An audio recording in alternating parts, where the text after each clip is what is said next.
आज हमसे बातचीत करने के लिए मौजूद हैं बिहार के आरा जिले से सांसद सुदामा प्रसाद। आजकल हम देख रहे हैं कि सदन की कार्रवाई लंबी नहीं चल रही है, ज़्यादा स्थगित ही किया जा रहा है। सरकार नहीं चाहती है कि सदन चले। अच्छा, ये सरकार खुद नहीं चाह रही है कि लोकहित के सवालों पर चर्चा हो, उनके समाधान पर बातचीत हो। जब भी अडानी का जिक्र आता है, जो सभापति होते हैं वो कहते हैं कि रिकॉर्ड में नहीं जा रहा। ये खुद अडानी अंदर बैठे हुए हैं। अच्छा, भाजपा के मंत्रियों के रूप में, भाजपा के सांसदों के रूप में लाइए कि भाई जितना जिसके घर में जो भी गहना गुड़िया है, हड़िया बर्तन है, चाउर दाल है, ठीक ना, गाय बकरी है, सब लाद करके पहुंचा दीजिए अडानी के घर में। माने ये इस तरह से सरकार चलती है। ये सृष्टि बनी है, इस सृष्टि को यहाँ तक विकसित करने में श्रम की भूमिका है जी, किसी अंबानी अडानी की भूमिका नहीं है, जी। किसी कॉरपोरेट की भूमिका नहीं है, उनकी भूमिका लूटने की है। आपको लगता है कि बिहार में ये सारे मसले, थूक जिहाद, ज़मीन जिहाद, लव जिहाद, ये सब मायने रखते हैं कि बिहार की प्रायोरिटी कुछ और है या होनी चाहिए? भूख से बड़ा कोई धर्म नहीं होता है, रोटी से बड़ा, रोजगार से बड़ा कोई धर्म नहीं होता है। आप तय कीजिएगा कि हम क्या खाएंगे, आप तय कीजिएगा कि हम क्या पहनेंगे, हैं? आप तय कीजिएगा कि हम किसकी पूजा करेंगे। हम मुगल काल की ही क्यों बात करेंगे, हम ले जाएंगे। और जो माने बौद्ध धर्मों का, जो बौद्ध धर्म के जो माने ये मठ थे, उनके साथ जो हुआ, 84,000 मठों को ढा दिया गया। अब हम लोग कहें कि मंदिर के नीचे आप बौद्ध मठ तलाशिए। देश रहेगा तब तो कोई धर्म रहेगा, हिंदू रहेगा चाहे मुसलमान रहेगा। देश रहेगा तब तो ये जो है सरकार रहेगी, किसी की, भाजपा की हो या इंडिया गठबंधन की। ये तो देश के लिए ही खतरा है। और अब नीतीश कुमार तो कह रहे हैं कि ना, अब कभी उधर नहीं जाएंगे, अब इधर ही रहेंगे। अच्छा, ठीक है, कह रहे हैं, वो तो बराबर कहते हैं। ठीक ना, एक बार नहीं कहे हैं। नमस्कार, न्यूज़ लॉन्ड्री में आपका स्वागत है। आज हमसे बातचीत करने के लिए मौजूद हैं बिहार के आरा जिले से सांसद सुदामा प्रसाद। सुदामा प्रसाद जी ने जो अभी लोकसभा का चुनाव गुजरा है 2024 का, उसमें केंद्रीय मंत्री आर.के. सिंह को हराया था। उसके बाद लोकसभा पहुंचे हैं। सर, अभी जब हम बातचीत रिकॉर्ड कर रहे हैं, आप लोकसभा से ही लौटे हैं, सदन से। आजकल हम देख रहे हैं कि सदन की कार्रवाई लंबी नहीं चल रही है, ज़्यादा स्थगित ही किया जा रहा है। आप अंदर हैं, हम लोग तो बाहर से देख रहे हैं। अंदर क्या चल रहा है? सरकार कह रही है कि विपक्ष वाले नहीं चलने दे रहे हैं, विपक्ष वाले कह रहे हैं कि सरकार मुद्दों पे बात नहीं कर रही है। देखिए, मैं तो दो बार बिहार विधानसभा का सदस्य भी रहा जी, लेकिन ये पहली बार देख रहा हूँ कि सरकार नहीं चाहती है कि सदन चले। अच्छा, आमतौर पर माने सरकारें, राज्य सरकारें हों या केंद्र, वो लोग चाहते हैं कि भाई सदन चले, शांतिपूर्ण चले, ताकि सरकार के बारे में एक सकारात्मक मैसेज आए पूरे देश में।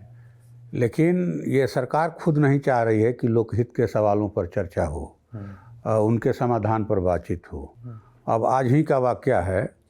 अब मान लीजिए कि शून्यकाल में तो मूल रूप से इलाके की या देश की जो भी मांगे हैं वो मांगे रखी जाती है कि भाई, अब जैसे हम तो 4 दिन से 5 दिन से सवाल डाल रहे हैं कि किसानों की खेती घाटे में जा रही है देश में, और घाटे की माने कहा जाए कि खेती कर रहे हैं किसान यहाँ। अभी किसानों के लिए माने धान बिक्री का समय है, और सरकार ने धान का समर्थन मूल्य ए ग्रेड के लिए 2320 और बी ग्रेड के लिए 2300 रुपया माने तय कर रखा है। लेकिन खुले बाज़ार में 2300 रुपये क्विंटल किसानों से धान की खरीदारी हो रही है खुले बाज़ार में। जी। तो सरकार का कहाँ है समर्थन मूल्य? जी, बिहार में पैक्स का चुनाव हो रहा है, इसलिए किसी भी पैक्स में धान नहीं लिया जा रहा है। जी। तो हम लोग ये सवाल लाना चाहते थे कि भाई, हमारे माननीय प्रधानमंत्री जी ने भी 2014 में घोषणा किया था कि हमारी सरकार बनेगी तो हम किसानों को उनके लागत का 1.5 गुना समर्थन मूल्य देंगे, उनकी आमदनी बढ़ाएंगे। तो 4 दिन से मैं शून्यकाल डाल रहा हूँ कि किसानों के धान का समर्थन मूल्य कम से कम 5,000 रुपया किया जाए, इसलिए कि 1,000 रुपया प्रति क्विंटल धान पैदा करने में लागत खर्च लगता है किसान को। अच्छा। और 2300 रुपया जो है आप समर्थन मूल्य दे रहे हैं, तो लागत में भी घाटा है। तो ये तो हम लोग डालना माने डाले 4-4 दिन, आज भी डाले हैं। तो सिर्फ डिमांड रखा जाता है जी कि भाई हाँ हमारी ये मांग है। जी लेकिन आज जिस तरह से माने सत्ताधारी दल के एक माननीय सांसद ने शुरू किया, वो मैंने कहिए कि मैंने अपना डिमांड रखने के बजाय वो पूरी तरह से विपक्ष पर हमला कर रहे थे। ठीक ना, नरगल भ्रष्टाचार का आरोप लगा रहे थे। और विपक्ष के लोग कल जो है जो राहुल गांधी को नहीं जाने दिया गया वहाँ, हाँ उस पर बोल रहे थे, या फिर अडानी का मामला उठा रहे थे कि अडानी मामले पर सरकार चर्चा करावे।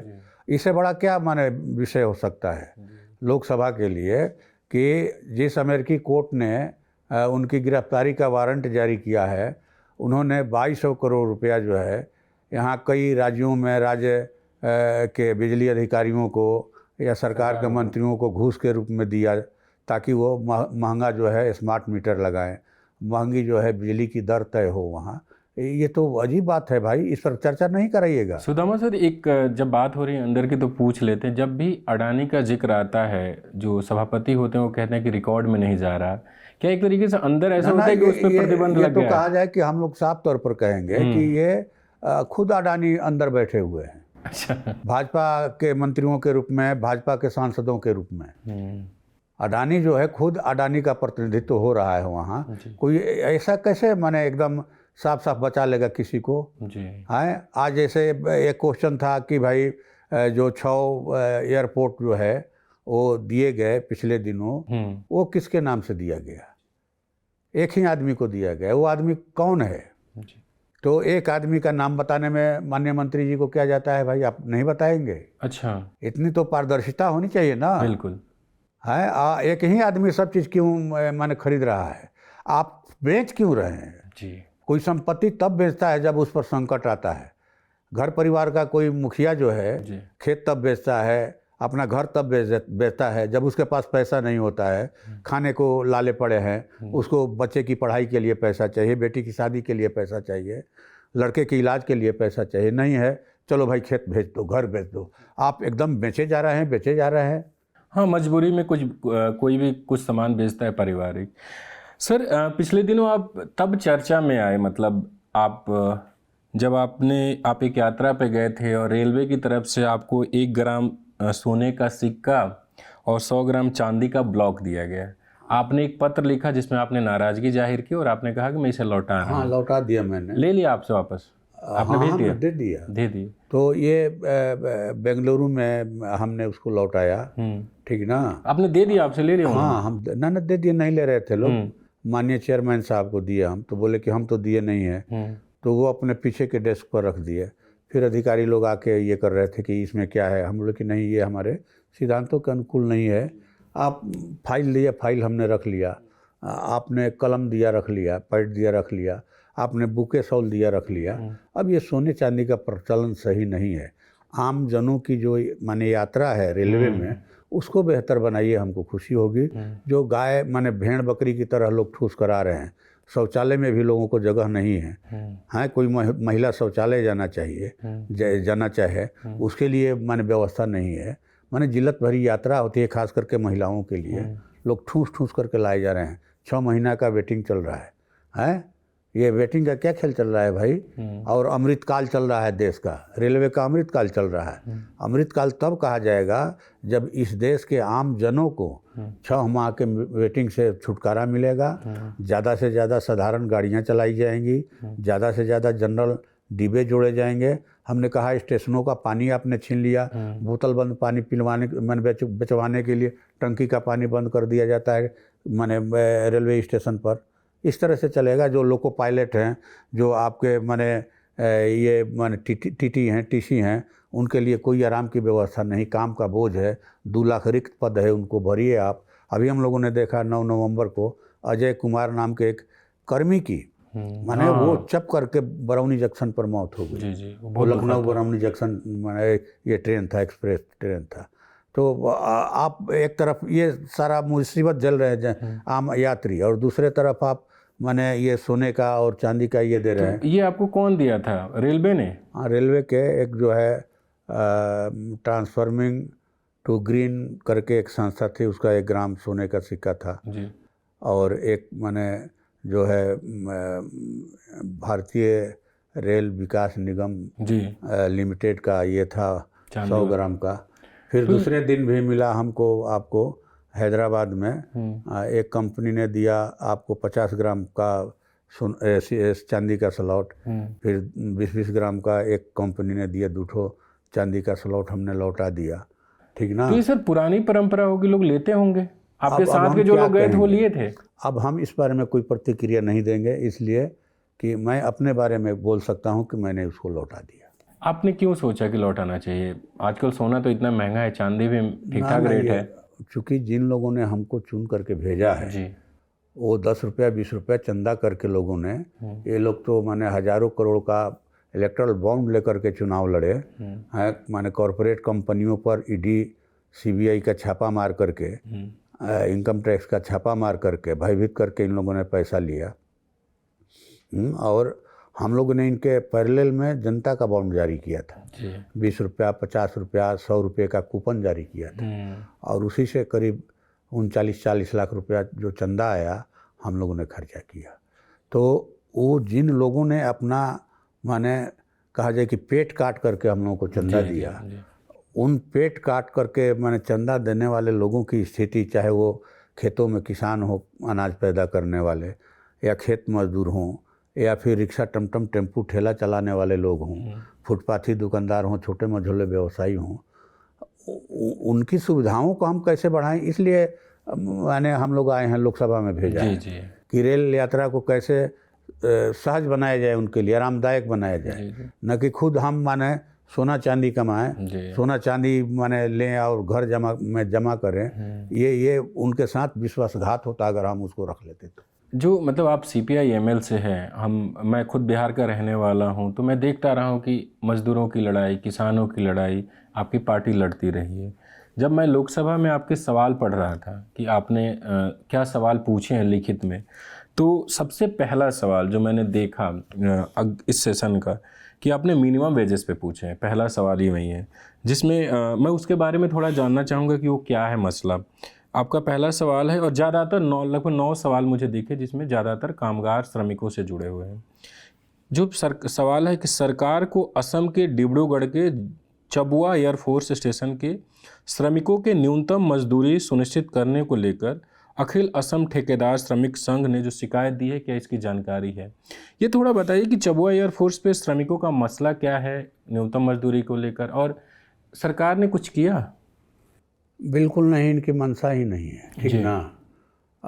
ये तो ज़रूर है कि एक बने खास स्टेट के बारे में या खास माने एक जगह के बारे में वहाँ भी दिया गया, लेकिन पूरे देश का मामला है। खास करके हम लोग बिहार में देख रहे हैं कि जो स्कीम वर्कर हैं उनको न्यूनतम मजदूरी नहीं दी जाती है। न्यूनतम मजदूरी तो छोड़िए ना, अब जैसे जो रसोईया बहनें हैं उनको 1600 1650 उनका मानदेय है।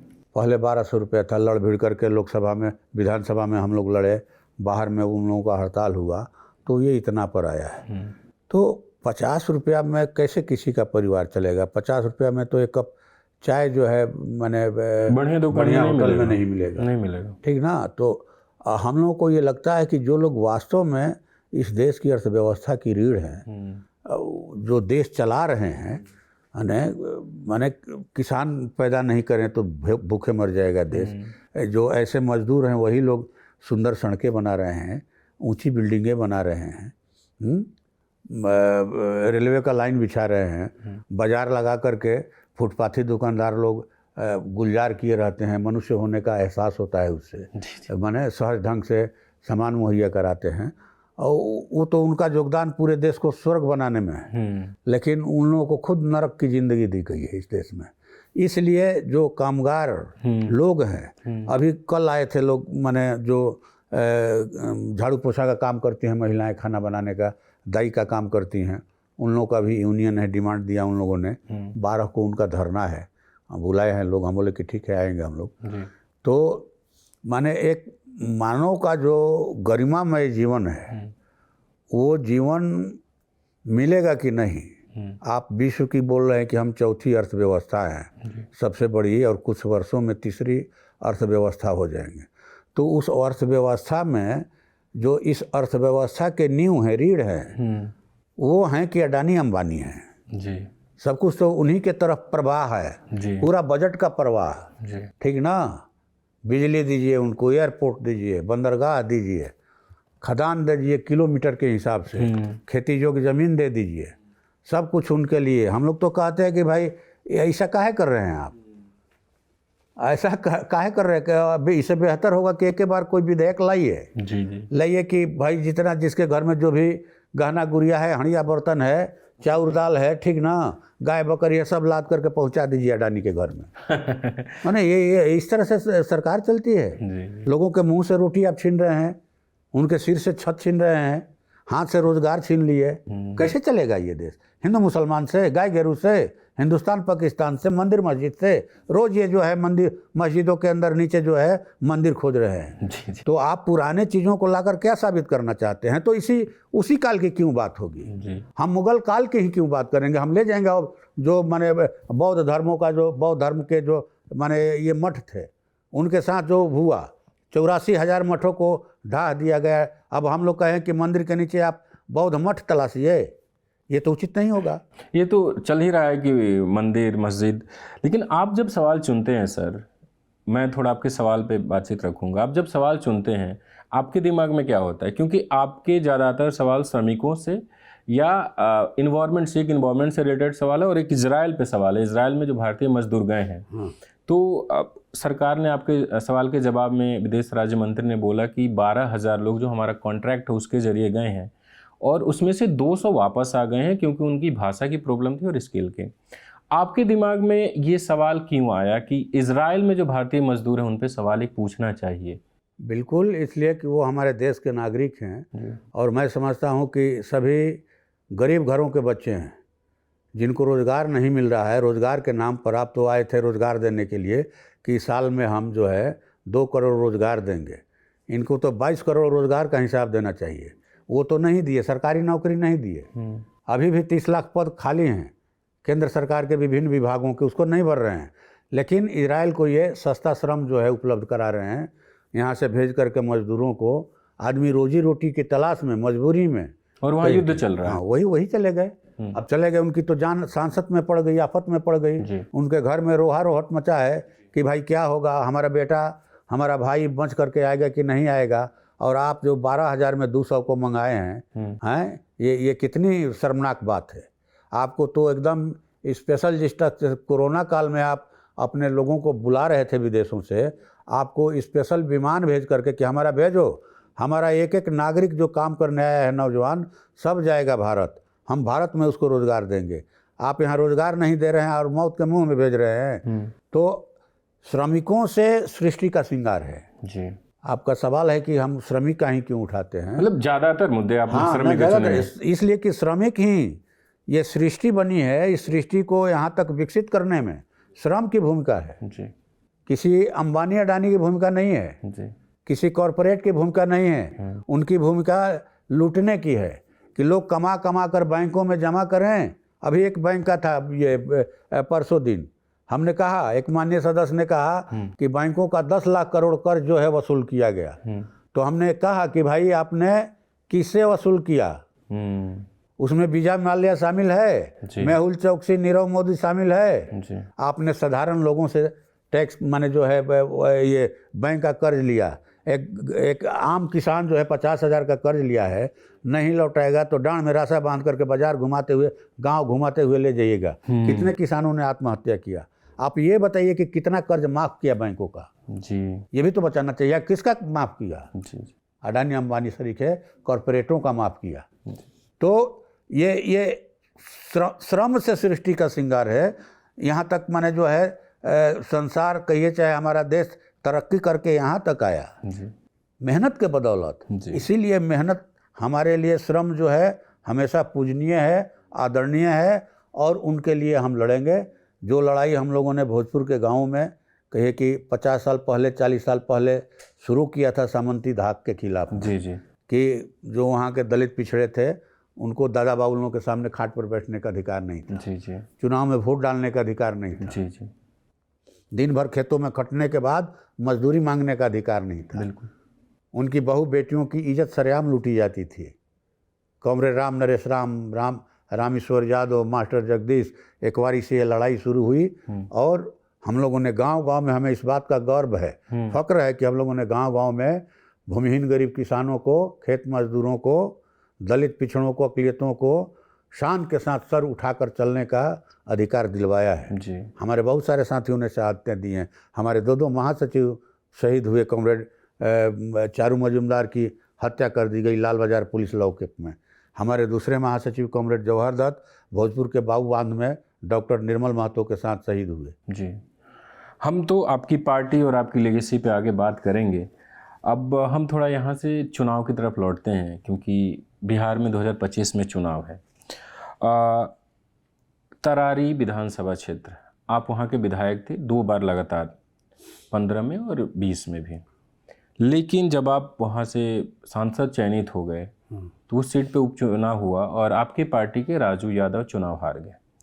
मैं जब आपका इंटरव्यू कर रहा था तो थोड़ा आपके बारे में जानने के लिए आरा के कुछ दोस्तों को फ़ोन किया, तो उन्होंने कहा कि इस बार सांसद जी थोड़ा कम सक्रिय नज़र आए उपचुनाव में, तो क्या वजह रही? ना सक्रिय नहीं, हम लोग बीच में चले गए थे, स्टैंडिंग, वही रेलवे स्टैंडिंग कमेटी की मीटिंग थी, तो वहाँ गए थे हम लोग।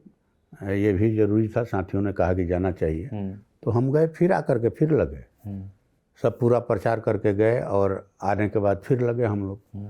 तो लगे हम लोग, चुनाव में जीत हार होता है, ठीक ना। अब हम तो यही कहेंगे कि 2 बार हम लोगों ने हराया था वहाँ भाजपा को और लोकसभा में भी हराया। तो जो वहाँ की सांप्रदायिक सामंती ताकतें हैं, ठीक ना, जो जन विरोधी लोग हैं, और वो लोग माने कहे कि खार खाए हुए थे जी। हाँ, मैंने कि भाई 3 बार ये लोग हरा दिए कि इस बार हर हालत में ये करना है। तो लास्ट आवर में जम करके कहा जाए कि बोगस वोटिंग हुई वहाँ। आप ये कह रहे हैं कि गलत वोटिंग हुआ है? हाँ, बिल्कुल लास्ट टाइम में 4 से 6 के बीच में ये लोग दूसरे जगहों से लोगों को ले गए थे, ठीक ना। और ये बोगस वोटिंग इसका एक वजह है, बहुत बड़ा वजह है। आप इलेक्शन कमीशन पे सवाल उठा रहे हैं ना ये कह के कि बोगस वोटिंग? हम लोगों ने तो ये भी देखा कि भाई जो उनके बूथ हैं वहाँ माने होमगार्ड के जवान हैं, और जहाँ हमारे आधार के मजबूत बूथ हैं वहाँ पर जो है अर्धसैनिक बल हैं जी। तो कई वजहें होती हैं। पूरा केंद्र सरकार का कैबिनेट लगा हुआ था तरारी विधानसभा में, राज्य सरकार का कैबिनेट लगा हुआ था, सारा कुछ। ये कई बार कहते हैं कि जहाँ जिसकी सरकार होती है उपचुनाव लगभग वहीं जीतता है, लेकिन अगर देखिए सर, 4 जगहों पे उपचुनाव हुए, 4 में से 3 सीटें आपके गठबंधन के पास थी, 2 राजद के पास जी। और 1 आप थे जहाँ से आप जीते थे। एक था जो जीतनराम मांझी जी, वहाँ से उनकी बहू चुनाव जीत गई। लेकिन 3 सीट विधानसभा चुनाव से लगभग 6-8 महीने पहले चला गया आप लोगों के हाथ से। आप इसको कोई संकेत नहीं मान रहे हैं कि विधानसभा चुनाव के नतीजे? उपचुनाव कोई संकेत नहीं होता है, ठीक ना। उपचुनाव कहिए कि आमतौर पर जनरल भाषा में कहते हैं लोग कि सरकार का चुनाव होता है, कहा जाता है, ठीक ना। चूँकि कम सीटों पर चुनाव होता है और पूरा जितना जिसके पास जो ताकत है वो ताकत झोंक देते हैं, वैध अवैध जो ताकत है। और निश्चित है कि इस मामले में हम लोग माने मुकाबला नहीं कर पाए उनका जी। हाँ, हार की वजह क्या लगती है? 4 सीटें हारना, 3 सीटें हारना माने है, वो तो ही बोले ही हम कि माने जो है लास्ट में जिस ढंग से किया गया, 68,000 वोट आया हम लोगों को, ठीक ना। 10,000 से उनकी जीत हुई। पिछले दफ़ा 12,000 वोट से जीते थे, उसके पहले वाले में 272 वोट से जीते थे। तो होती हैं, हम लोग समीक्षा और माइक्रो लेवल पर बूथ वाइज कर रहे हैं कि भाई कहाँ हमारा वोट जो है डैमेज हुआ। हम लोग फिर जीतेंगे 2025 में जी। बिहार में इस बार चुनाव में पहली बार जन स्वराज नाम की एक पार्टी आई है, आप परिचित होंगे प्रशांत किशोर से। राष्ट्रीय जनता दल उनको प्रशांत किशोर पांडे कह के संबोधित कर रहा है और बीजेपी का बी टीम बता रहा है। हालांकि इस बार जो उपचुनाव में उनके कैंडिडेट थे उनको अच्छे वोट नहीं मिले, आपके सीट से 5 या 6,000 वोट आए हैं, लेकिन हाँ, कितना वोट पड़ा? 6,000 लगभग ना 6,000 नहीं है, 5 या 6,000 के करीब में उनको वोट हुआ है। तो आपको क्या लगता है प्रशांत किशोर किसके लिए चुनौती बनेंगे? महागठबंधन के लिए? अगर वो 25 के चुनाव में उतरते हैं तो लोकतंत्र उनकी भूमिका को कैसे देख रहे हैं? लोकतंत्र में सबको चुनाव लड़ने का अधिकार है, पार्टी बनाने का अधिकार है, वो भी बना रहे हैं। अब हम उस पर कमेंट क्या नहीं, करें? उनकी भूमिका को कैसे देखते हैं? किसको ज़्यादा नुकसान करेंगे वो?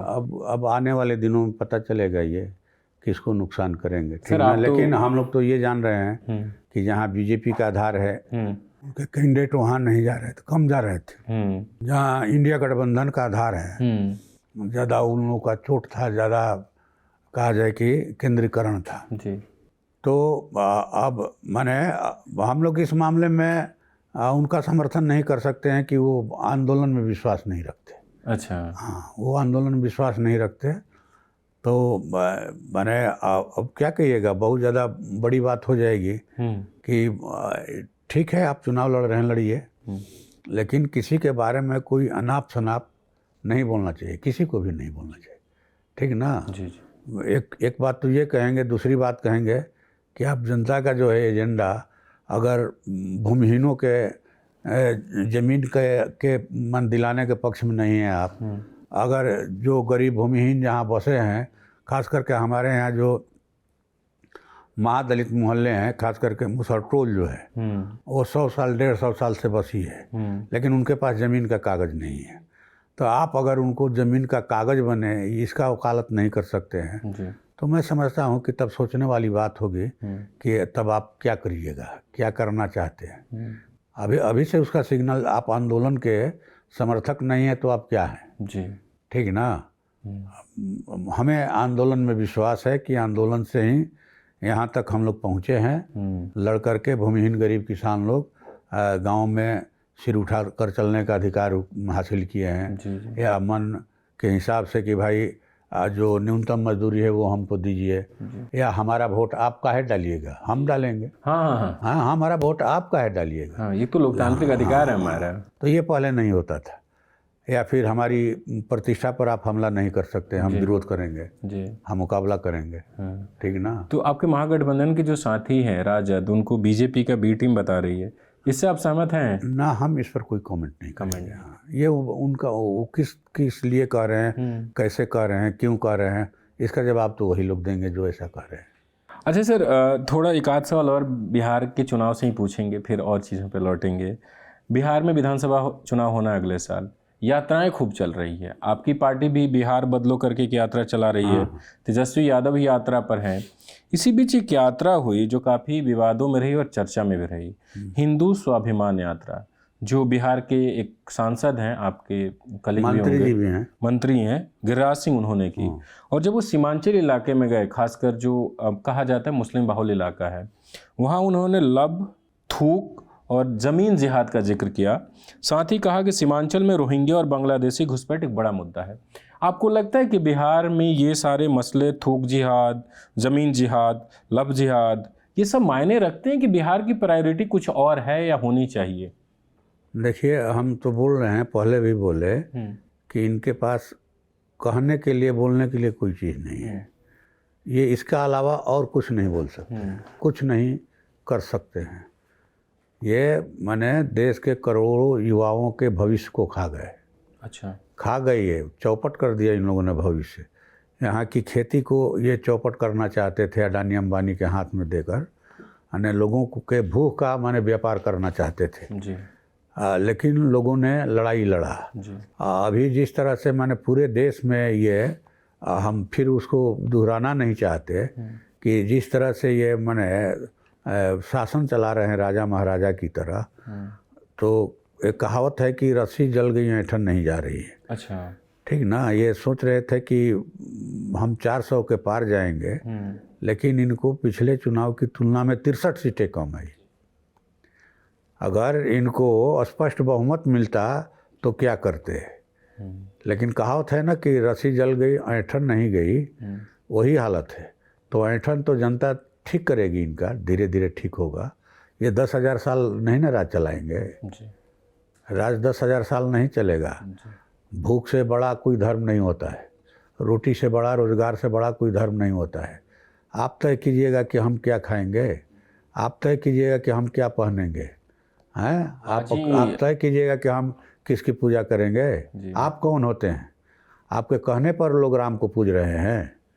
हाँ, आप माने आपके कहने से लोग धर्म कर्म कर रहे हैं कि सदियों से ये चीज़ें जारी वैसे जब ये यात्रा निकली तो जो इस पार्टी की गठबंधन की पार्टी है जेडीयू, उन्होंने अपने आप को अलग कर लिया, लेकिन बिहार की पुलिस प्रशासन, क्योंकि हिंसा हो सकती है, ऐसी यात्राओं में विवाद भी होते हैं, कुछ उल्टा सीधा किसी ने बोला उधर से कुछ, लेकिन जेडीयू की भूमिका कैसे देखते हैं उस यात्रा में आप, क्योंकि दोनों तो गठबंधन में हैं। ना, अगर आप हैं तो आपको रोकना चाहिए, अगर खिलाफ में हैं तो आप ऐसी चीज़ों के, आप गुड़ खा रहे हैं, गुलगुला से परहेज कर रहे हैं। अच्छा, गुड़ खा करके गुलगुला से परहेज करना ये अनुचित है, उचित नहीं है। आपने अगर साथ नहीं दिया होता तो ये आफत विपत की सरकार फिर दोबारा नहीं आती इस देश में।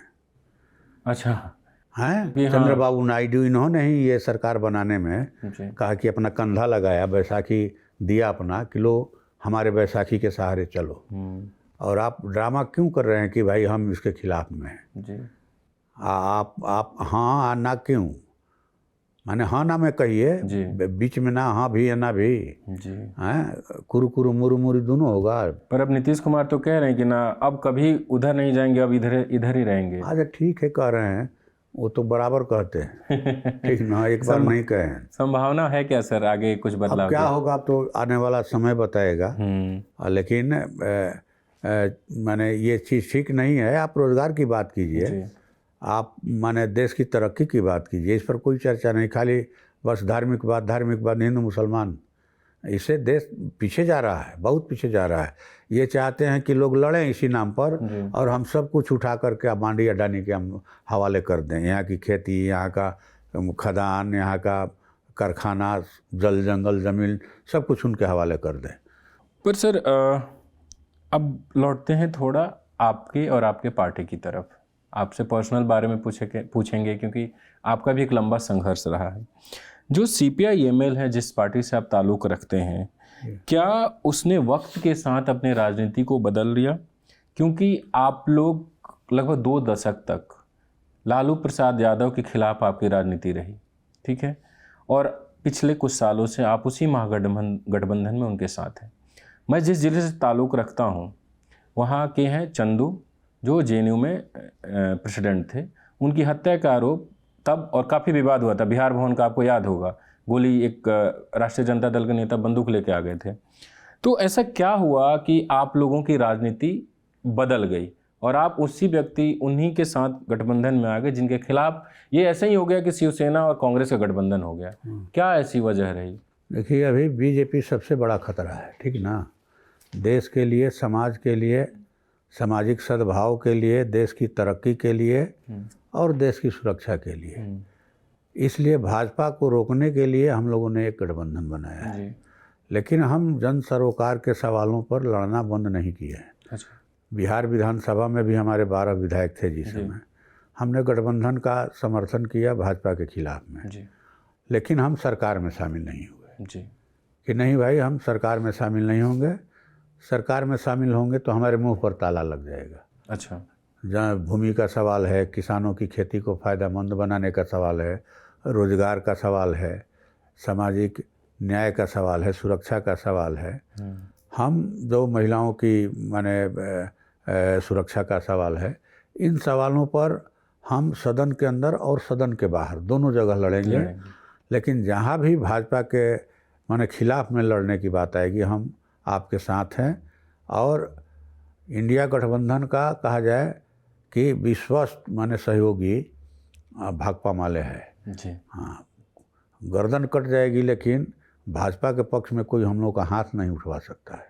नहीं, वो तो ठीक है, पर आप लोगों की जो जिस मतलब क्या ऐसा यूटर्न आया पॉलिटिक्स में? यूटर्न का क्या बात है, भाजपा है, भाजपा। अब जब देश रहेगा तब तो कोई पार्टी रहेगी। अच्छा। देश रहेगा तब तो कोई धर्म रहेगा, हिंदू रहेगा चाहे मुसलमान रहेगा। देश रहेगा तब तो ये जो है सरकार रहेगी, किसी की, भाजपा की हो या इंडिया गठबंधन की। ये तो देश के लिए ही खतरा है, ये विपत्ति है। इसलिए इस विपत्ति को ख़त्म करने के लिए हम लोगों ने गठबंधन किया है जी। और माने ये सबसे बड़ा खतरा है। अब आप मान लीजिए कि आप किसी गांव में रहते हैं, किसी मोहल्ले में रहते हैं, अब मान लीजिए कि किसी से आपका झगड़ा हो गया, झगड़ा हो गया और लाठी डंडा चला, कोई ऐसा आदमी गुंडा खड़ा हो गया जो माने आप दोनों आदमी को जो है एकदम ख़त्म करना चाहता है, मारना चाहता है, तो उसको ख़त्म करने के लिए, उसको कमज़ोर करने के लिए आप माने वही कहिएगा कि लाठी चला था 2 साल पहले हम लोगों में। अच्छा। हम उसके खिलाफ में नहीं एकजुट होंगे। हाँ, एकजुट होगा आदमी ना कि उसको ख़त्म, उस सबसे दोनों आदमी को मार देगा, ख़त्म कर देगा। और ज़िंदगी आपकी रहेगी, आप आपस में लड़ लेंगे। हाँ, लड़ लेंगे, जी, बाद में लड़ लेंगे, फरिया लेंगे। जी। लेकिन ये समझिए कि माने ये माने महाविनाश लेकर के ये लोग आए हैं। जी। सृष्टि का विनाश करने पर ये लोग आमादा हैं। सृष्टि का ही विनाश करना चाहते हैं। पुराने चीज़ों को आप कहाँ ले जाइएगा? आप ले जाइएगा जंगल युग में, पीछे चीज़ें तो ऐसे ही जाएंगी। मस्जिद के नीचे मंदिर खोजिए, मंदिर के नीचे जो है बौद्ध मठ खोजिए, उसके बाद खोजिए माने बाबा आदम युग की चीज़ों को खोद लिए। मनुष्य को नंगा आप ले जाना चाहते हैं? आप कांचा मांस खाए, माने खुलेआम नंगा घूमे आदमी, ये उस स्थिति में समाज को पीछे ले जाइएगा, पीछे नहीं जाएगा समाज। ये तो रोज का ही ड्रामा चल रहा है कि कोई जाता है, एक पत्र दे देता है कोर्ट में कि यहाँ माने मंदिर है, यहाँ मस्जिद है। ऐसा तो किसी गरीब के सवाल पर नहीं देखा हमने कि माने कोर्ट ने त्वरित माने न्याय किया हो। किसी के मन में आया, कह दिया कि भाई वेस्टर्न कोर्ट के नीचे जो है बहुत बड़ा माने धार्मिक जो है मंदिर है, आप आ करके तुरंत माने फैसला हो गया कि जाओ सर्वे करो। 19 तारीख को माने अपीलदारी हुआ, 19 को ही फैसला हो गया, 4 बजे पहुंच गए माने सर्वे टीम करने के लिए। तो सर्वे पुलिस को लेकर के जाइए, डीएम एसपी जाए, वहाँ बजरंग दल के लोग क्यों जाएंगे? जय श्री राम का नारा लगाएंगे, हो क्यों करेंगे जी। माने ऐसे चलता है कोर्ट का ये। हम लोग तो वर्षों लग जाता है गरीब आदमी को न्याय पाने में। बिल्कुल। और आप इतने माने ज़्यादा त्वरित न्याय के पक्षधर हैं कि तुरंत 19 तारीख को अपील, 19 को फैसला और 19 को सर्वे टीम निकल गई, और फिर जो है फिर आप पहुंच गए बिना कोर्ट के आदेश के 24 तारीख को सर्वे करने के लिए। सरकार कुछ जल्दबाजी में थी, कोर्ट और कोर्ट जल्दबाजी यही करना ही है इनको जी। उसके बाद अजमेर शरीफ, हाँ, माने क्या चल रहा है तो भाई? जामा मस्जिद का भी जिक्र आ गया। हाँ, राजा महाराजा का चल रहा है राज जी। कि महाराजा के मन में आ गया कि लो भाई हम नाच देख रहे हैं, किसी नर्तकी के, किसी नर्तक के नाच पर खुश हो गया, लो जाओ 50 गांव दे दिया तुमको। जी। हाँ, ये फलाना आदमी एक गलती किया है, मारो इसको, माने 50 कोड़ा लगाओ। जी। ये आप चल रहा है माने जंगल जुग ले आना चाहते हैं। जी। जंगल का कानून चलेगा, ये जंगल का कानून चलाना चाहते हैं, नहीं चलेगा। इसको रोका कैसे जाए? जनता रोकेगी, इनकी बंदोबस्त जो है जनता करेगी, ठीक ना। काठ की हांडी कितना दिन खाना बनाइए काठ की हांडी में? जी। हमने फिर कहा कि जो रोटी है वो रोटी सब चीज़ से ऊपर है। भूख, ये भूख का व्यापार करना चाहते थे, कृषि कानूनों को ला करके कॉरपोरेटों के हाथ में खेती दे करके, लेकिन किसानों ने इनकी औकात बता दिया। 1 साल 13 दिनों तक धरना चला, टिकरी बॉर्डर पर, गाजीपुर बॉर्डर पर, शाहजहांपुर बॉर्डर पर 750 से ज़्यादा किसान शहीद हुए, लेकिन इनको घुटने पर ला करके खड़ा कर दिया, और फिर किसान इनको खड़ा करेंगे। फिर किसान सड़कों पे हैं। कल दिल्ली आ रहे हैं 6 तारीख को, वहीं किसान जो शंभू बॉर्डर में बैठे हैं। आप क्या समझते इधर हैं नोएडा वाले आपको साइड भाई? में किसान बैठे हैं। कहाँ के आप महाराजा हुए हैं? जी। कहाँ के राजा महाराजा हुए हैं जो आप हमारे भाईचारे को ख़त्म कर दीजिएगा? सर, एक सवाल है कि CPI-ML लंबे समय से क्लास की पॉलिटिक्स करती रही है, जबकि बिहार की राजनीति कास्ट की पॉलिटिक्स है, ठीक है। तो कैसे संतुलन बनाते हैं आप? जिस पार्टी के साथ गठबंधन में है राष्ट्रीय जनता दल, वो कास्ट की पॉलिटिक्स है, साफ साफ दिखता है। बिहार की पॉलिटिक्स ही कास्ट की पॉलिटिक्स है, तो आप संतुलन कैसे बिठाते हैं कास्ट और क्लास की पॉलिटिक्स में? ना देखिए, कास्ट ठीक है, समाज है, समाज में जातियां भी हैं, लेकिन हम लोग क्लास की पॉलिटिक्स करते हैं, वर्ग की।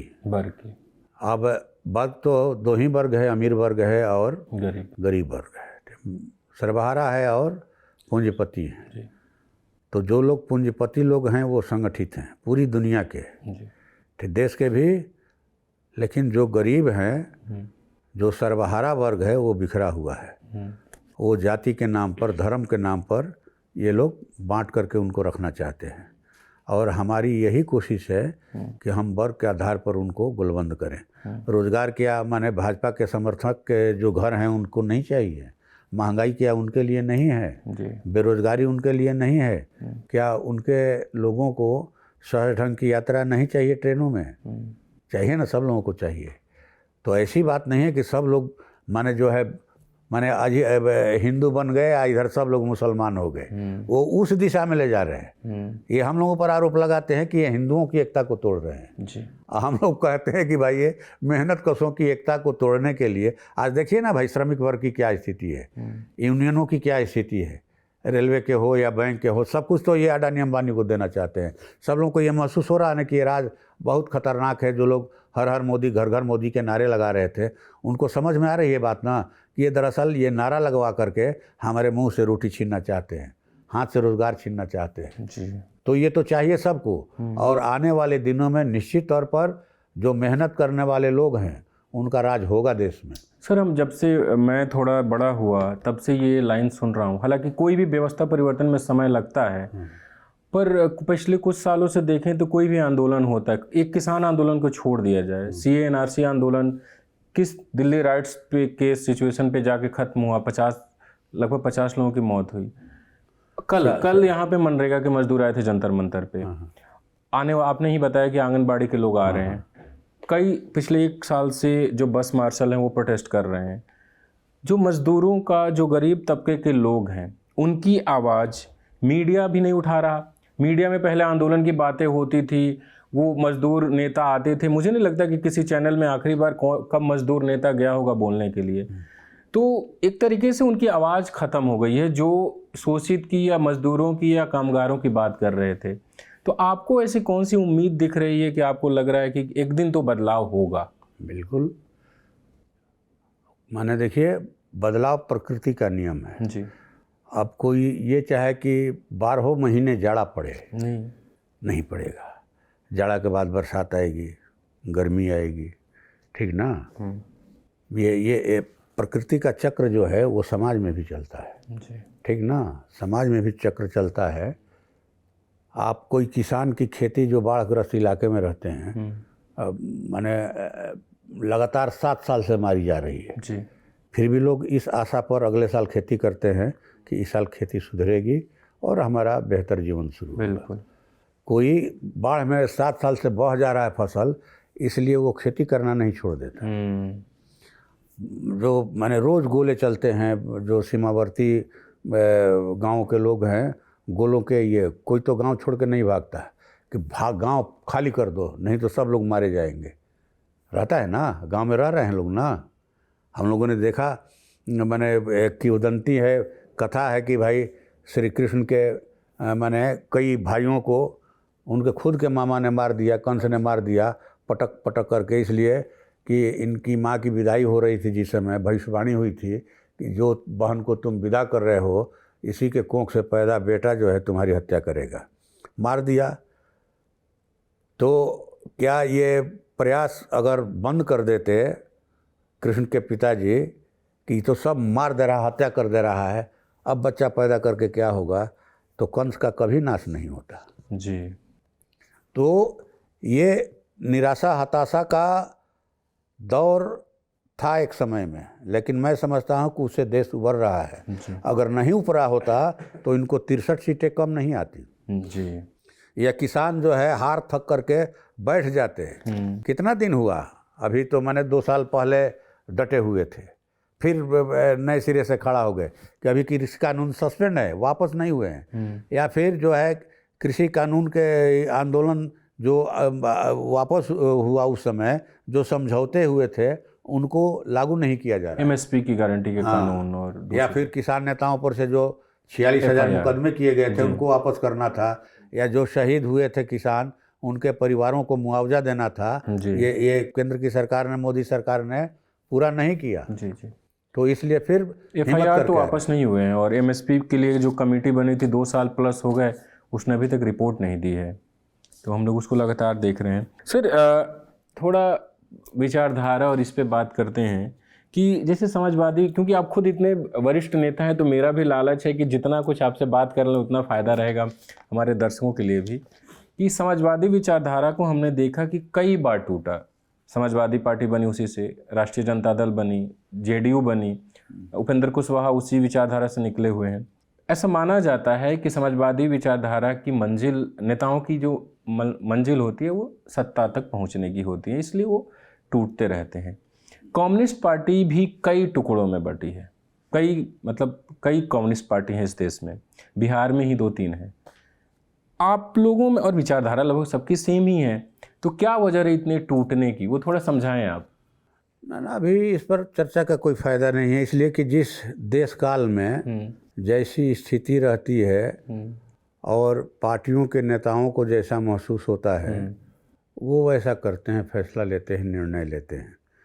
अभी वर्तमान में जिस ढंग की स्थिति आ गई है कि अब तो सबका अपना अपना विचारधारा है, राजनीतिक लाइन है और समझते हैं कि यही सही है जी। तो ठीक है भाई, सबका अपना लाइन सही है, सबका कार्यक्रम भी सही है, विचारधारा भी सही है, लेकिन जो अभी आफत विपत आया है उस आफत विपत से कैसे निपटा जाए, क्योंकि ये विपत खत्म होगा तभी किसी की विचारधारा रहेगी या किसी का कार्यक्रम रहेगा, ठीक ना, या कोई पार्टी रहेगी या किसी पार्टी की सरकार रहेगी या हमारा देश रहेगा या समाज रहेगा। इसलिए सब लोगों को अभी मूलतः इसी पर सेंट्रलाइज होके कैसे ये विपक्षी एकता मजबूत हो, कैसे इसको व्यापक बनाया जाए और जो लोग डर से, भय से, लोभ से इधर उधर गए हैं सबको कैसे एक मंच पर लाया जाए, इसलिए कि जो जितनी दूर चले वही आंदोलन के लिए, लड़ाई के लिए, एकता के लिए फलदायी होगा। अब नीतीश जी कल गए हमारे साथ आना चाहें, अच्छा, आप कह दीजिए कि नहीं ये तो भाई आप मैंने समर्थन दिए थे, इसी से सरकार बनी थी, आपको नहीं लेंगे। अगर नीतीश जी आते हैं तो निश्चित है कि उनका स्वागत होगा, बीजेपी कमज़ोर होगी। अच्छा, ठीक ना। आपने अभी एक सवाल उठाया ना कि भाई जो इनका हिंदू स्वाभिमान यात्रा हुआ सीमांचल तो उसमें ये लोग शामिल नहीं हुए। तो कहीं ना कहीं एक तो है कि भाई वो देश को दिखाना चाहते हैं कि हम इनसे अलग हैं। तो दिखाना क्या है, दिखावा क्या करना है, खुल करके आइए कि हाँ हम अब ये बहुत हो गया है, ये बर्दाश्त नहीं है चीज़ है। पर वोट भी तो लेना है, सबका अपना अपना धार्मिक और जातिगत वोट है, तो उस हिसाब से भी वो नहीं शामिल हुए। ठीक है, लेकिन सबसे बड़ी बात जो होती है रोजी रोटी की, रोजगार की, समाज में शांति व्यवस्था की, वो बड़ी बात होती है। आज जो है बीजेपी को व्यवसायियों का, दुकानदारों का वोट चाहिए लेकिन न एक एमपी न एक एमएलए जो है जो उनके आर्थिक सवाल को सदन के अंदर रखने के लिए तैयार है। यह सुदामा प्रसाद है जिन्होंने बिहार विधानसभा के अंदर व्यवसायिक आयोग के गठन के लिए मैंने ध्यानाकर्षण लाया। अच्छा, कि भाई व्यापारियों की हालत ख़राब है, खास करके जो छोटे मझोले व्यवसायी हैं वो नोटबंदी के समय से तबाह है। बिल्कुल। कोरोना काल में 3 बार का जो लॉकडाउन लगा, जो छोटे मझोले व्यवसायी हैं उन्होंने बीवी का गहना बंधकी रख करके अपने परिवार को जिंदा रखा, कर्ज लेकर के रखा। अभी एक ऑनलाइन व्यापार आ गया है जो 60% कहिए कि बचा है, ऑफलाइन व्यापार 40% ख़त्म कर दिया है। तो आने वाले दिनों में 22 करोड़ ऐसे लोग हैं जो खुदरा व्यापार से जिनकी ज़िंदगी चलती है, जिनका भरण पोषण होता है। तो ये जिस ढंग से धुआंधार बढ़ावा दिया जा रहा है ऑनलाइन व्यापार को, ये सुदामा प्रसाद हैं, कम्युनिस्ट पार्टी CPI-ML के MP, जिन्होंने लोकसभा में पहले ही दिन 2 जुलाई को मौका मिला, 1 जुलाई को, और हमने उठाया कि भाई इनकी हालत सुधारने के लिए, इनके व्यापार को पटरी पर लाने के लिए आप व्यावसायिक आयोग का गठन कीजिए, इनको आर्थिक पैकेज दीजिए। ये आर्थिक पैकेज, लॉकडाउन पैकेज सिर्फ अडानी अंबानी को नहीं मिलना चाहिए, इस पर छोटे मोटे कस्बों के व्यवसायियों का भी, गाँव के जो दुकानदार हैं उनका भी हक है। तो ये सवाल बड़ा सवाल है। बिल्कुल, लोग माने दुकान पर बैठ करके माछी मारेंगे और भाजपा को वोट देंगे, ऐसा नहीं होगा। लोग आजकल तो ऑर्डर करते हैं, 10 मिनट में राशन आ जाता है। वही बोल रहे हैं। ऐसा होगा कि लोगों के दुकान में शटर लग जाए, ताला लग जाए और लोग हर हर मोदी, घर घर मोदी करेंगे। लोग माने भाजपा जिंदाबाद के नारे लगाएंगे सड़कों पर, दुकान बंद करके, भूखे पेट रह करके। किसान माने बर्बाद होकर के, नौजवान जो हैं जिनका भविष्य भाजपा खा गई हैं, वाजपेयी जी माने नौकरी पेशा लोगों का पेंशन खा गए, हमारे मोदी जी रोजगार खा रहे हैं। 22 करोड़ रोजगार इनको देना चाहिए था, लेकिन 22 करोड़ रोजगार क्या देंगे, ये 20 करोड़ रोजगार खा गए। जी तो कोई रोजगार खो करके, जी जी कोई अपना दुकान बंद करवा करके, कोई खेती चौपट करवा करके, हाँ, जो कैसे नारा लगाएगा? आने वाले दिनों में ये चीज़ें थमेंगी। मैं थोड़ा जानना चाहता था कम्युनिस्ट पार्टी के विभाजन का, क्योंकि मैं चाहता था कि थोड़ा और समझे। आखिरी सवाल है, क्योंकि काफ़ी समय आपसे हमने ले लिया। आपकी कम्युनिस्ट पार्टी में शुरुआत कैसे हुई, और जब आप ज्वाइन किए तो बिहार में एक दौर था जब जातीय हिंसा बहुत बड़ी ज़्यादा थी, तब क्या हालात थे, थोड़ा समझा दीजिए। हम लोग 1978 में पार्टी से जुड़ा हुआ मेरा जी, और 1979 से कहिए कि एक तरह से हम लोग माने फुल टाइमर की कहिए कि माने सेमी चल रहा था, जी, क्योंकि हम इंजीनियरिंग की तैयारी कर रहे थे। अच्छा, हमारे पिताजी ने आरा जैन स्कूल में नाम लिखवाया 8वां में जी जी, कि लड़का डीएमएसपी बनेगा, डॉक्टर इंजीनियर बनेगा। ठीक रहा। तो ठीक है, हर गार्जियन की ऐसी आकांक्षा होती है। मास्टर लोग भी बोलते थे कि भाई ठीक ठाक है ये, माने आगे जाएगा जी, लेकिन हमारी गांव में मिठाई की दुकान है। ये हम लोग तो युवा नीति है हमारी, नाट्य संस्था अभी भी है, उसी से हम लोग नाटक कल्चरल प्रोग्राम करते थे। अच्छा, नुक्कड़ नाटक करते थे, सरकारी सांप, जंगीराम की हवेली गुरुशरण सिंह की, अच्छा, जननाट्य मंच का हत्यारे, फिर जो है प्रेमचंद जी की कथा सम्राट मुंशी प्रेमचंद जी की सवा सेर गेहूँ, या फिर माने 2 बीघा ज़मीन, फिर माने पूस की एक रात, ये कई तरह की किया हम लोग। सिंहासन खाली करो, जनता पागल हो गई है, माने हरिजन दहन, कई नाटक किए हम लोग। तो नाटक से मैं जुड़ गया था, और मेरी एक मिठाई की दुकान है गांव में, पौना।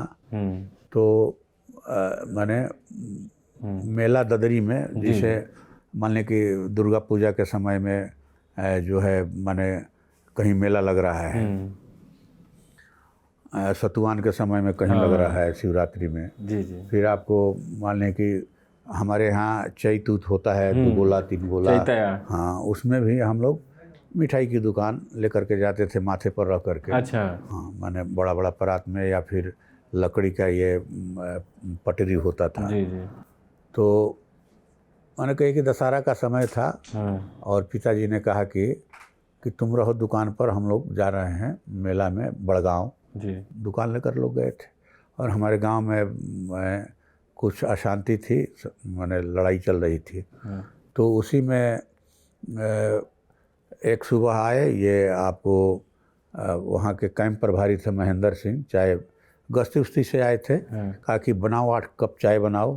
हम ही थे दुकान पर, सब बाहर उहार करके चूल्हा धरा के, अभी शुरू ही किए थे, पानी केतली रखे थे कि वो आ गए। कहा कि बनाओ 8 कप चाय, स्पेशल चाय बढ़िया से बनाओ।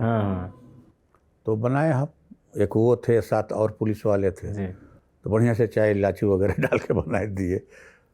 तो कहा कितना पैसा हुआ? मतलब कि 4 रुपया। बोले 4 रुपये कैसे? ये 1980 की बात है। अच्छा, मतलब कि 8 आने जो है स्पेशल चाय चल रहा है। तो बोले कि सब जगह 10 पैसे चाय है, तुम 8 आने कप चाय देगा? तो 10 पैसे कप चालू चाय था उसमें। जी जी। तो हमने कहा कि स्पेशल चाय है। तो पैसा दिए 4 रुपया, लेकिन बोले कि किसी दिन पकड़ाएगा धराएगा तो कितना स्पेशल चाय का दाम देगा कोई ठीक नहीं। तब क्या मैंने फिर दूसरे दिन जो है एक चौकीदार साहब आ गए कि महेंद्र सिंह मंगले हैं 2 किलो खीरमोहन दा। तो हम दिए, तो लेकर जाने लगे वो। तो हम कहा कि पैसा। महेंद्र सिंह वही थे जो, हाँ वही जो चाय हाँ, तो कैंप के प्रभारी थे ना पौना में। तो है कि पैसा, तब पैसा लेबा कि वही मरी हैं 4 डंटा तारा चूतर पर, तो तुरंत जेबा माने बाप बाप कर बोलो। हम कि ना मारे का सवाल बा, बिना हम पैसा के ना दे। और हमने ले लिया, उनके हाथ से छीन लिया। अच्छा, कहा कि नहीं देंगे, बिना पैसा का नहीं देंगे। तब का बाद में एक घटना घटी, हमारे दुकान के सामने एक व्यक्ति की हत्या हो गई, और जो है माने पूरे बाजार के दुकानदारों का नाम उन लोगों ने दिया। अच्छा, आपका भी नाम था? मेरा नाम नहीं था, पिताजी का चाचा का। 3,000 4,000 रुपया लेकर के नाम काट रहे थे। पूरा मैंने, हमको लगता है 36-37 लोगों का नाम हाँ। तो जिस दिन का ये वाक़या है उस दिन हम लोग के टीम के एक सदस्य हैं टूना मिसिर, उनकी शादी हो रही थी, कहा कि चलो चलना है शादी में। तो हम लोग मनेर के पास शादी उनकी होनी थी, गए हम लोग और गए तो वहाँ भी नाटक किए और आए यहाँ तो मालूम हुआ कि ऐसा हो गया जी। तो हमने विरोध किया कि नहीं, पैसा नहीं देना है, इन्हों का मन बढ़ जाएगा। तब आपकी उम्र क्या थी? हम ISC फर्स्ट ईयर कंप्लीट कर लिए, 12वीं कर रहे। हाँ। तो मना किया, तब क्या उसी दिन पिताजी को कहा कि जा तू मौसा के यहाँ, मौसा के यहाँ भेज दिया हम लोग उनको। रात में छापेमारी करके घर पर वो हमारे चाचा को पकड़ कर ले गए, फिर दोबारा आए, फिर हमको पकड़ कर ले गए और 3 दिन पुलिस कैंप में बैठा के रखा। अच्छा। मैंने पैसा के लिए। हाँ। हमने कहा कि ना, पैसा नहीं दिया जाएगा, जेल जाना कबूल है। और हम लोग जेल गए। फिर नाट्य टीम के लोग थे, नवेंदु जी थे, श्रीकांत जी थे, नाम सुना होगा, वरिष्ठ पत्रकार हैं श्रीकांत जी ना, मिले भी हैं उनसे। तो माने वही लोग SP जो वहाँ के थे उनसे मिले उले। तो 81 दिन के बाद जो है बाइयत बरी किया हमको। अच्छा। फिर पिताजी चाचा जो है उनको बेल लेकर के आना पड़ा। फिर बाद में जिनके पिताजी की हत्या हुई थी वो भी जाकर बोले कि ना, ये लोग तो निर्दोष आदमी है, ये लोग तो दुकानदारी करता है, इन लोगों की सब लड़ाई झगड़ा क्या मतलब। तो खैर उसके बाद जेल में रहे 81 दिन और कई सारे लोगों से, आंदोलनकारियों से, नक्सलवादी नेताओं से संपर्क हुआ मेरा। और मुझे लगा कि अब बच्चा थे, क्या है, मैंने ISC फर्स्ट ईयर के लड़का का 15-16 साल कच्चा ही दिमाग, लेकिन ये दिमाग में बैठ गया कि ये लोग, मैंने इसीलिए जेल भेजवाया कि गिलास प्लेट खंगारने वाला डॉक्टर इंजीनियर बनेगा। अच्छा। इसीलिए पुलिस दोबारा गई, अच्छा, पकड़ करके लाया कि गिलास प्लेट खंगारने वाला चाय का ये डॉक्टर इंजीनियर बनेगा, भेजो इसको। अभी भी ये चीज़ है हमारे गांव में। अच्छा। समाज में अपने यहाँ तो है ही, ठीक ना, कि दलित पिछड़ी जातियों में कोई लड़का तेज निकल जाए पढ़ने लिखने में, कोई झंझट हो जाए तो ये लोग माने अत्याचार भी करते हैं, काउंटर केस भी करते हैं और वैसे होनहार माने छात्रों का नाम जो है केस में डलवा देते हैं, केस को कॉम्प्रोमाइज़ करने के लिए। जी जी। तो डलवा दिया। तो खैर हमने कहा कि अब माने फिर भी हमारा प्रयास रहा कि भाई हम पढ़ाई जारी रखें, लेकिन फिर हमारी रुचि इधर बढ़ती गई और हमने फिर जो है कहे कि मैंने 1983 तक नाटक किया। फिर इसके बाद 1984 में हमको भोजपुर रोहतास जिले का सेक्रेटरी बनाया गया, उस समय IPF का। फिर बिहार का ज्वाइंट सेक्रेटरी बनाया गया, बहुत कम उम्र थी। फिर इसके बाद जो है अब लड़ाई, मैंने जो है जनता की मुक्ति की लड़ाई, गरिमामय जीवन की लड़ाई, उसमें हम लोग शामिल होते गए। कई तरह के मुकदमे हुए, केस हुए, लेकिन सब केस से मैंने हम लोग बरी हो गए और अभी रोड वूड जाम का कुछ केस है। तो यही हमारी कहानी है। यात्रा रही और ये यात्रा पहुंची विधानसभा, 2 बार विधानसभा और अब लोकसभा में। 5 साल जेल में भी रहे। 5 साल जेल में भी जेल यात्रा भी हुई। जी जी, ठीक ना। तो ये आपका पूरा यात्रा रही और अभी आप लोकसभा में सांसद हैं और लगातार मजदूरों, किसानों की बात कर रहे हैं। आप जिस विधानसभा क्षेत्र से चुनाव जीते तो वहाँ आपकी पार्टी हार गई है। 2025 में विधानसभा चुनाव होने हैं। देखते हैं कि बिहार की जनता, जैसे आप कह रहे हैं कि परिवर्तन होगा और BJP को आप बहुत बड़ा दुश्मन बता रहे हैं, उसके लिए एकमत हुए हैं। देखते हैं कि बिहार की जनता क्या फैसला करती है 2025 के चुनाव में। आपको क्या अंदाजा है? निश्चित तौर पर इंडिया गठबंधन की सरकार बनेगी। जी जी। इसलिए कि कोई 10,000 साल तक मैंने राज नहीं चला सकता है। बहुत शुक्रिया सर, हमें समय देने के लिए। धन्यवाद। ठीक है, धन्यवाद। शुक्रिया इस इंटरव्यू को देखने के लिए। ये ऐसा इंटरव्यू या रिपोर्ट मुमकिन हो पाती है आप सबके सहयोग से, आप यानी हमारे न्यूज़ लॉन्ड्री के सब्सक्राइबर के सहयोग से। क्योंकि आप जानते हैं कि न्यूज़ लॉन्ड्री किसी से विज्ञापन नहीं लेता, ना ही कॉरपोरेट से और ना ही सरकार से। इसीलिए हम वो रिपोर्ट भी कर पाते हैं जो जनता से जुड़ी हो और उन लोगों से भी बात करते हैं जो मज़दूरों की बात करते हैं, किसानों की बात करते हैं, सड़क पर भी और सदन में भी। तो शुक्रिया हमारे इंटरव्यू को देखने के लिए। न्यूज़ लॉन्ड्री को सब्सक्राइब करें और गर्व से कहें, मेरे खर्च पर आज़ाद हैं खबरें।